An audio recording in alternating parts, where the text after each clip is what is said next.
원장님 벌써 여름인데 여름 되면은 피부 관리 진짜 힘든 것 같거든요. 네. 그거 어떻게 하는지 좀 알려주세요. 본론부터 바로 말씀드릴게요. 여름 피부 케어의 핵심은 4가지. 이 4가지만 기억하시면 되는데요. 첫 번째, 피지 분비 관리. 두 번째, 모낭염 여드름 관리. 세 번째, 자외선 관리. 네 번째, 이거는 놓치기 쉬운 부분인데요. 피부 장벽 관리입니다. 먼저 피지 분비 관리하는 방법은 이거 하나면 끝나요. 바로 레티놀 화장품. 레티놀 화장품은 피지 분비도 줄일 뿐만 아니라 모공도 작아지게 하는 역할도 하고 피부의 미세한 잔주름도 잡을 수 있어요. 두 번째는 여드름 관리. 우리 피지 분비가 많은데 여기서 여드름으로 이어지는 원인이 뭐라고 했죠? 모공에 낀 노폐물. 이 모공에 낀 노폐물 관리를 잘 해주셔야 돼요. 이때 사용할 수 있는 게 화학적인 각질 제거제. 예를 들어서 아하, 바하 성분이 들어있는 화장품을 사용하시면 되고요. 세 번째, 자외선 관리입니다. 자외선 관리는 되게 간단하죠. 자외선 차단제만 잘 발라도 막을 수 있고요. 낮에는 비타민C 크림을 같이 발라준다고 하면 우리 자외선으로 인해서 생기는 활성산소를 줄여서 피부를 더 잘 보호할 수 있겠죠. 네 번째, 피부 장벽 관리입니다. 우리 피부에는 피부를 보호해주는 피부 장벽이라는 성분이 있어요. 바로 세라마이드, 콜레스테롤, 지방산. 색콜지 성분이죠. 그래서 이 색콜지 성분을 잘 채워줘야지 우리 피지 분비도 줄일 수 있고요. 피지 분비로 인한 트러블도 잡을 수 있습니다. 지금 이제 어떻게 관리를 해야 되는지를 네. 알아봤는데 네. 여름철에 좀 더 피부를 더 신경 써서 관리하는 이유가 있나요? 여름철에는 먼저 크게 2가지가 문제죠. 첫 번째는 피지 분비 증가로 인한 트러블 증가입니다. 네, 온도와 습도가 증가해요. 그러면 우리 피부는 어떻게 되죠? 바로 피지 분비를 많이 만들어내게 돼 있어요. 이 피지 분비가 많아지면 피지가 나가는 입구인 모공도 같이 넓어지게 돼요. 그래서 여자분들 피부에 요철이 생기면서 화장을 해도 모공이 잘 안 가려지는 단계가 돼요. 그리고 우리 또 여름 되면 땀이랑 피지가 엄청 많아지면서 막 세균 범벅이 되거든요. 그러면 어떻게 될까요? 이것들이 모공으로 들어가서 막 염증을 일으켜요. 이게 모낭염이 되는 거예요. 두 번째로 자외선으로 인한 기미 잡티 증가입니다. 자외선, 특히 UVB가 급격하게 증가되게 되거든요. 피부 표면에 화상을 일으키게 돼요. 그리고 플러스 활성산소라고 해서 나쁜 물질을 증가시키게 되거든요. 이게 곧 피부에 색소 침착과 기미를 일으키고 피부를 노화되게 해요. 이렇게 조금만 밖에 있어도 이 지경이 되는데 운동 좋아하시는 분들 거의 밖에서 나가 사시잖아요. 이런 분들 어떻게 될까요? 자외선도 세는데 피부의 표면 온도가 높아져요. 우리 피부의 표면 온도가 높아지는 게 피부에 정말 안 좋거든요. 피부 표면 온도가 높아지게 되면 피부가 결국 건조하게 되고요. 피부에 잔주름이 많이 늘어나게 돼요. 그래서 열이 오르게 되니까 피부 홍조도 같이 안 좋아지게 됩니다. 또 여기다가 자외선 UVB가 같이 들어오게 되면 피부 탄력에 꼭 필요한 콜라겐 엘라스틴이라는 탄력 물질을 다 녹여버려요. 여름이 지나면 우리 피부가 늙었다라는 느낌을 받게 되는 겁니다. 여름철 피부 관리하는 데 있어서 지켜야 되는 생활 습관하고 식습관 같은 것도 있을까요?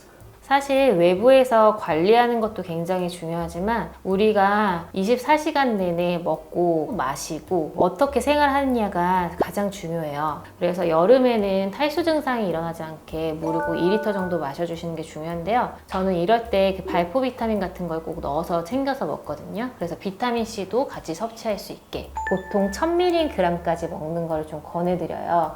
비타민C가 너무 좋다곤 해도 1000mg 넘게는 안 드시는 게 좋아요. 그리고 우리 자외선 받으면 아까 활성산소가 늘어난다고 했죠? 이 활성산소가 늘어날 때 먹어야 되는 영양제가 글루타치온입니다. 글루타치온은 하루에 250에서 1000mg 정도 섭취하면 되는데요. 글루타치온은 사실 체내에 흡수가 좀 잘 안 되는 편이에요. 그래서 리포조말 형태, 기름막 성분들이 밖에 싸게 되면 좀 더 흡수율이 높아지게 되거든요. 두 번째, 혀로 붙이는 형태로 먹게 되면 조금 더 점막을 통해서 흡수하게 돼서 체내의 흡수가 굉장히 높아져요. 햇빛을 너무 안 쬐도 안 좋다. 네. 햇빛을 쬐야 면역력도 올라가고 생기도 좀 생기고 네. 그러는데 어느 정도 햇빛을 좀 쬐는 게 좋지 않을까요? 맞아요. 우리가 햇빛을 꼭 쐬야 하는 이유 중에 한 가지가 비타민 D를 만들어야 되기 때문입니다. 비타민 D가 부족하면 우리 뼈가 약해지고 우울증에 걸릴 수 있기 때문에 꼭 햇빛을 쐬서 비타민 D가 많이 만들어지게 해야 돼요. 근데 이 햇빛을 쐴 때 타이밍이 굉장히 중요해요. 우리나라에서 비타민 D를 만들기에 가장 좋은 햇빛 쐬는 시간은 언제일까요? 바로 오전 10시부터 오후 3시입니다.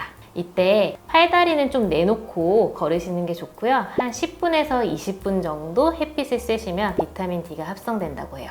여름에 1시, 2시쯤이면 햇빛이 엄청 세잖아요. 그쵸. 그래서 사실 1시, 2시는 그때 걸어 다니면 여름에 쓰러질 수 있으니까 이 시간대는 피하시고요. 제 생각에는 오전에 조금 시원할 때 10시에서 1시 정도 사이에 걸으면 좋으실 것 같아요. 근데 여기서 드는 궁금증. 그러면 선크림을 바르지 말아야 되나요? 물어보시겠죠? 선크림을 바르셔도 돼요. 제가 또 이거를 여러분들 대신해서 논문을 한번 찾아봤거든요. 근데 우리 몸의 전체의 20% 정도만 선크림이 안 발려져 있으면 충분히 비타민 D를 합성할 수 있다고 하거든요. 그래서 괜한 쓸데없는 걱정 안 하시고 선크림 얼굴, 목, 팔, 다리 충분히 발라주세요. 업무가 좀 실내에서 이루어지는 네. 경우는 따로 관리 안 해도 되나요? 당연히 아니죠. UVA는 실내까지 올 수 있기 때문에 실내에서 일하시더라도 자외선 차단제 꼭 바르셔야 되고요. 에어컨 많이 쐬면 피부 건조해지잖아요. 피부 건조해지면 어떻게 되죠? 피부 장벽이 손상이 되고 피부 속건조가 심화되죠.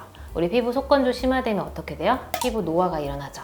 또 지성 피부인 분들은 피부 트러블, 모낭염, 여드름이 다 심해져요. 그렇기 때문에 피부 장벽제도 꼭 잘 발라주셔야 돼요. 가장 중요한 건 에어컨 바람 직접 안 쐬는 게 중요하죠. 에어컨 바람 위로 가게 틀어주시는 게 중요하고요. 그리고 일하는 중간중간에 물 좀 챙겨서 드세요. 그러면 피부 보습에도 도움이 되시고요. 또 지치는 것도 막으실 수 있어요. 바닷가 이렇게 놀러 가면 엄청 이렇게 팔이나 이게 목 뒤 이런 데가 엄청 빨개지고 이렇게 네. 하는데 그게 보통 화상이라고 하더라고요. 네. 그게 생겼을 때는 어떻게 관리를 하면 될까요? 좋은 질문 하셨는데요. 진짜 화상 때문에 많이 오시거든요, 여름에. 그 화상의 가장 중요한 게 뭘까요? 바로 열을 식혀주는 게 제일 중요해요. 왜냐면 그냥 놔두면요, 그 열이 피부 표면에 있다가 점점점 깊이 내려가거든요. 그래서 1도 화상 될 게 2도 화상 되고 2도 화상 표재성 될 게 심재성이 되고 점점 깊어지고 일이 커지는 거예요. 그래서 피부 표면의 온도를 낮춰주는 게 가장 중요하고요. 이건 일광화상이나 그냥 일반적인 화상 둘 다 해당하는 거예요. 옛날 어른들이 화상 입으면 감자팩이랑 오이팩 같은 거 많이 하시거든요. 이거 하셔도 괜찮아요. 대신에 좀 너무 아프시다 하시면 타이레놀 같은 거를 같이 드셔주시는 게 좋고요. 혹시 아이 키우시는 분들은 리도맥스라는 스테로이드 연고가 집에 하나씩 있으시거든요. 이거를 발라주시면 염증을 완화시켜서 더 빨리 좋아지게 할 수 있어요. 다만 이 스테로이드 연고를 사용할 때는 피부 감염이 없어야 되거든요. 그렇기 때문에 혹시 물집이 잡히거나 했을 때는 이 리도맥스를 사용하지 마시고 피부과로 그냥 바로 와주시는 게 좋아요. 그 탄 피부가 이렇게 나중에 지나면 막 벗겨지더라고요. 네. 그거는 뭐 정상적인 건가요? 아니면 좀 문제가 있는 건가요? 우리 염증이 있고 나면은 피부가 부으면서 이 붓기가 빠지고 그게 다 각질로 벗겨지는 거거든요. 그래서 자연스러운 거고, 근데 이걸 인위적으로 떼실 필요는 없고요. 이럴 때는 보습제를 바르시거나 아니면 비판텐, 아니면 마데카솔 연고, 아니면 바세린을 바르셔서 피부 촉촉하게 유지해서 각질이 자연스럽고 천천히 떨어지게 유지하시는 게 중요해요. 이렇게 오늘 무더운 여름철에 피부 관리하는 방법을 알려드렸는데요. 제가 오늘 소개해드린 방법을 통해서 피부를 뽀송뽀송하게 유지해 보시길 바랄게요. 더우면 우리 더운 대로, 추우면 추운 대로 피부가 안 좋아져서 고민이 많으실 거예요. 피부 보고 걱정될 때에 맞춰서 영상을 만들어 드릴 테니 피부 좋아정 구독과 좋아요 부탁드리겠습니다. 감사합니다.